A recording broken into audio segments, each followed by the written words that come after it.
Gadis itu sengaja memilih tempat duduk di dekat jendela. Lalu dia secara khusus mengingatkan ibunya bahwa pemandangan di luar jendela sangat indah. Tak disangka, dia melihat ayahnya sedang menggandeng tangan seorang ibu dan anak perempuannya berjalan melewati jendela. Astaga! Bu! Gadis di sebelah ayah bernama Kong Lian. Dia teman sekelas saya. Saat itulah sang ibu baru menyadari putrinya melakukan itu agar dia melihat wajah asli ayahnya. Melihat ibunya yang sedih, gadis itu menyarankan untuk segera kembali ke kakeknya untuk membahas strategi. Segera, ibu dan anak itu kembali ke rumah kakek dan neneknya. Tetapi sang ibu sangat penasaran bagaimana putrinya tahu rahasia ayahnya. Namun, kata-kata gadis itu selanjutnya membuat semua orang terkejut. Aku terlahir kembali. Di kehidupan sebelumnya, aku dihancurkan oleh Kong Lian, menderita depresi.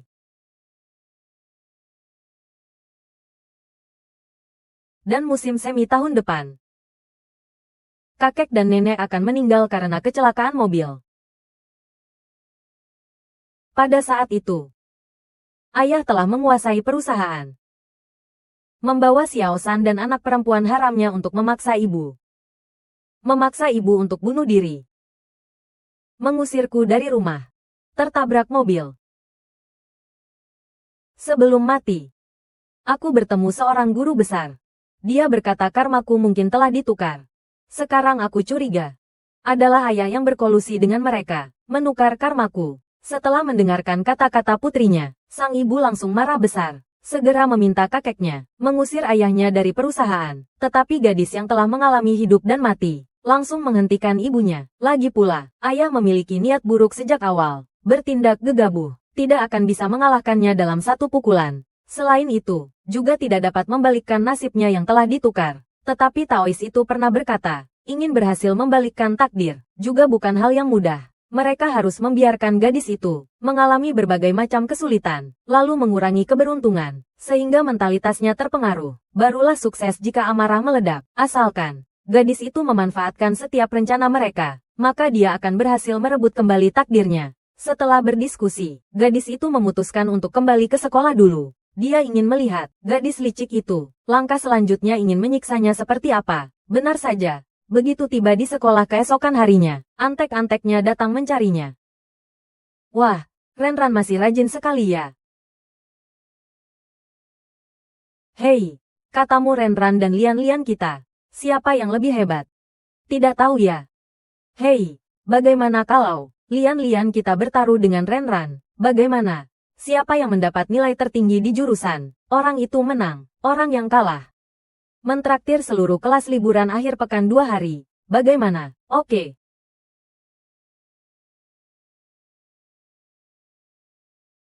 Aku tentu saja tidak masalah. Tapi Renran, apa kau yakin?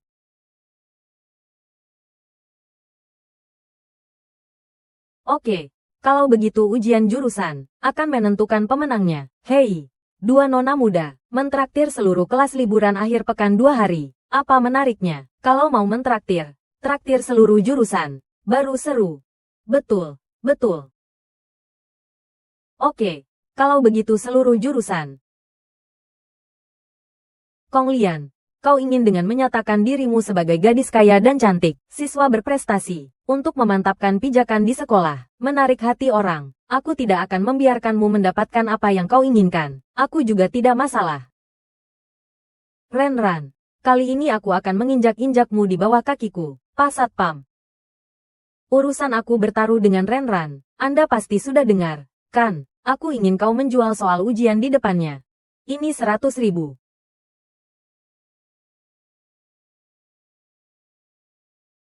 Sepertinya Kong Lian ini benar-benar nona muda. Anda mencari saya ada urusan apa, siswi Renran? Urusan taruhan antara Anda dan siswi Kong Lian, aku sudah tahu.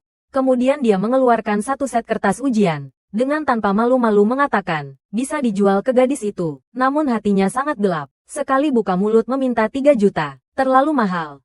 Tidak sepadan, 1 juta saja. Oke, 1 juta ya 1 juta.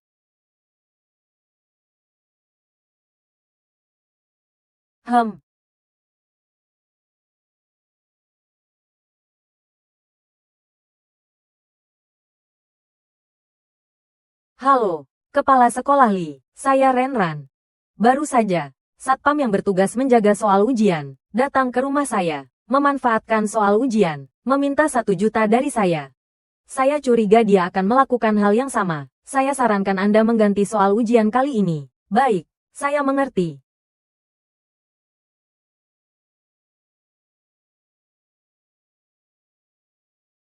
Di kehidupan sebelumnya, karena depresi akibat pukulan berat, jadi aku tidak lulus ujian pascasarjana. Ujian pascasarjana kali ini, aku harus berusaha keras. Ujian jurusan adalah langkah pertama.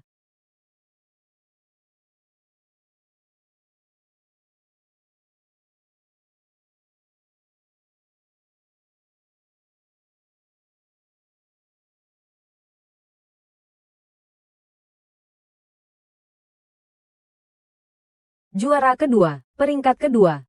Renran, kau menang. Kau menang. Hebat. Ternyata Renran yang menang. Sekarang kita bisa pergi liburan. Kong Lian sekaya itu, pasti tidak akan memperlakukan kita dengan buruk.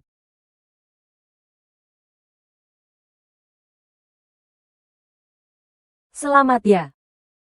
Sama-sama. Mau tak mau, gadis licik itu hanya bisa mengeraskan kepalanya. Memberitahu teman-teman sekelasnya bahwa dia akan sesuai janji mengundang semua orang untuk berlibur ke Pulau Mingsan. Waktu kabut, semua siswa bertepuk tangan meriah. Oh iya.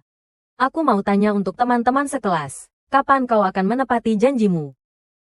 Lebih baik hari ini daripada besok. Kalau begitu, akhir pekan ini saja. Aku akan menyewa seluruh kapal untuk mengantar kita ke pulau. Aku juga akan menyewa seluruh pulau, mengundang semua orang untuk berbelanja sepuasnya. Oke.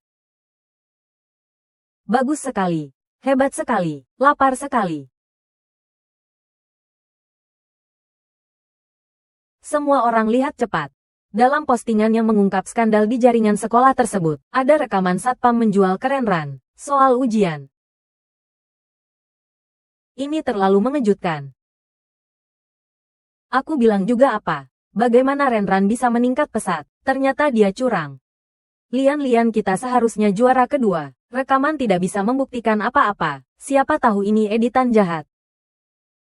Tanyakan Satpam yang menjaga soal ujian. Akan tahu. Apa kau tidak tahu? Pak Satpam sudah menerima uang dari Renran sejak lama. Pergi bersenang-senang. Jangan bilang kita tidak percaya Renran. Pak Satpam tiba-tiba menghilang. Nilai Renran tiba-tiba meningkat. Ditambah rekaman ini, cukup untuk membuktikan bahwa Renran bermasalah. Renran. Tak disangka kau demi memenangkan kompetisi, melakukan hal menjijikkan seperti itu. Sia-sia kami semua, memperlakukanmu dengan tulus seperti itu. Semua orang berhenti bicara. Keadilan ada di hati orang-orang. Aku percaya, sekolah akan memberi kita semua sebuah penjelasan.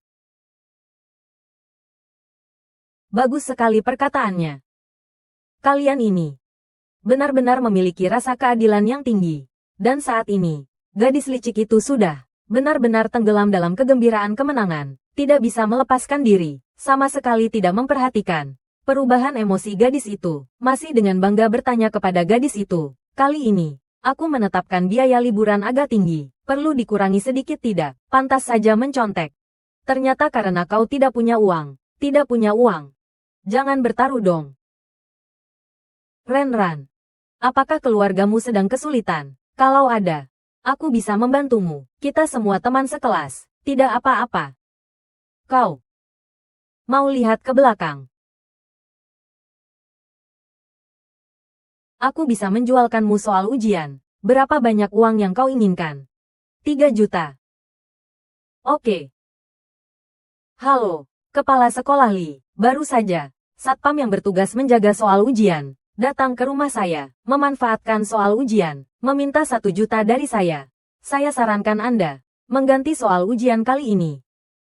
Kong Lian, kau pikir begini saja sudah selesai? Pembalikan yang mengejutkan. Nona Ren hebat sekali. Teladan moral yang cemerlang. Awalnya aku ingin menggunakan 1 juta ini untuk membersihkan hama di sekolah, agar tidak terus mencemari lingkungan sekolah. Tidak disangka kelanjutannya memberiku kejutan sebesar ini. Katamu, hanya aku dan Satpam yang tahu. Lalu rekaman audio ini disebarkan oleh siapa? Pasti Pak Satpam. Lalu dia menyebarkan rekaman audio ini. Apa untungnya baginya? Siapa dalam hal ini mendapat keuntungan paling besar? Orang itu adalah dalangnya, betul.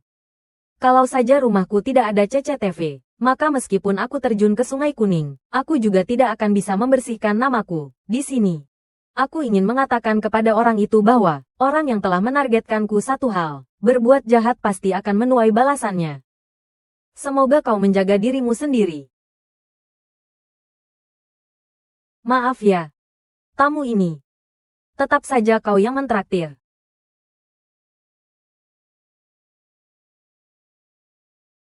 Akhir pekan, aku akan mencari mobil mewah untuk menjemput semuanya, Jumat ini. Semuanya ingat datang tepat waktu ya. Oke. Ini lobster Australia. Dan juga anggur kristal. Ini semua mahal sekali. Nantinya, ikuti standar ini saja. Sekelompok orang udik yang belum pernah melihat dunia. Ternyata mudah diurus. Baik, nona muda. Wah, bos. Bos, lihat cepat. Aku juga ingin makan seperti mereka. Ayo, kita juga ikuti standar ini.